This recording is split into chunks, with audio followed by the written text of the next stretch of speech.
Hi అండి, ఈరోజు మన వీడియోలో చామదుంపల కర్రీ ఎలా తయారు చేయాలో సింపుల్గా ఈ వీడియోలో చూసేద్దామండి. ఇక్కడ నేను ఒక ప్యాన్లో ఆయిల్ వేసుకుంటున్నాను. 2 టేబుల్ స్పూన్ల వరకు ఆయిల్ వేసుకొని 1 టేబుల్ స్పూన్ వరకు నేను జీలకర్ర యాడ్ చేసుకున్నానండి. అంతే, చూసారా? ఈ జీలకర్ర మంచిగా ఫ్రై చేసుకొని ఈ విధంగా ఫ్రై అయిపోయిన తర్వాత దంచి పెట్టుకున్న వెల్లుల్లి రెబ్బలను కూడా యాడ్ చేసుకుంటున్నానండి. చూసారా?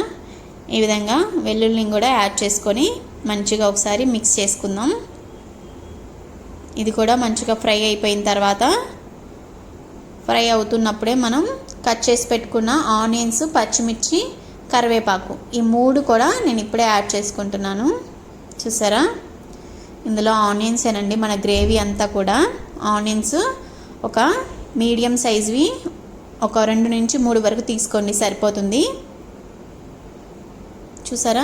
ఈ విధంగా మనం ఆనియన్స్ అంతా కూడా మిక్స్ చేసుకొని పచ్చివాసన పోయేంత వరకు మనం మగ్గ పెట్టుకోవాలండి. ఈ ఆనియన్స్ మగ్గటానికి నేను కొంచెం కల్లుప్పు యాడ్ చేసుకుంటున్నాను. టేస్ట్కి సరిపడా మీరు చూసుకొని సాల్ట్ యాడ్ చేసుకోండి. కొంచెం పసుపు యాడ్ చేసుకుంటున్నాను. చూసారా? ఈ విధంగా యాడ్ చేసుకున్న తర్వాత ఒకసారి మంచిగా అన్నీ మిక్స్ చేసుకుందాం. చూసారా?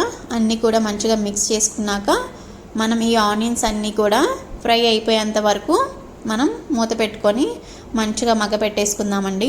ఈ ఆనియన్స్ అన్నీ పచ్చివాసన పోయేంత వరకు మగ్గ పెట్టేసుకుందాం. చూసారా? ఈ విధంగా మనకి మగ్గిపోతే సరిపోతుంది. ఇప్పుడు అందులోకి మనం కొంచెం కారాన్ని కూడా యాడ్ చేస్తున్నానండి. చూసారా? కారం యాడ్ చేసుకున్న తర్వాత ఒకసారి మిక్స్ చేసుకుందాం.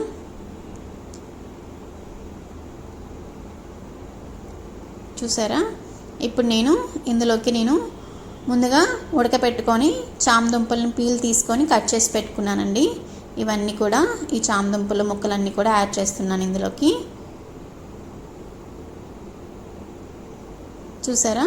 ఇవన్నీ యాడ్ చేసుకొని ఒకసారి మంచిగా ఇవన్నీ మిక్స్ చేసుకున్న తర్వాత మనం ఒక నిమ్మకాయ సైజ్ అంతా చింతపండుని తీసుకొని ఇలాగా పులుసు తీసుకొని ఇందులో యాడ్ చేసుకోవాలండి, చింతపండు గుజ్జుని కూడా.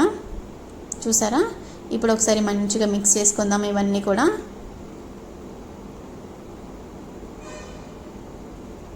చూసారా?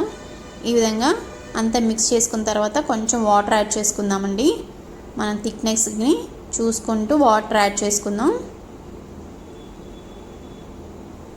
చూసారా? అంతే అండి. ఇంకా మూత పెట్టేసుకొని మనం మగ్గ పెట్టేసుకుందాం.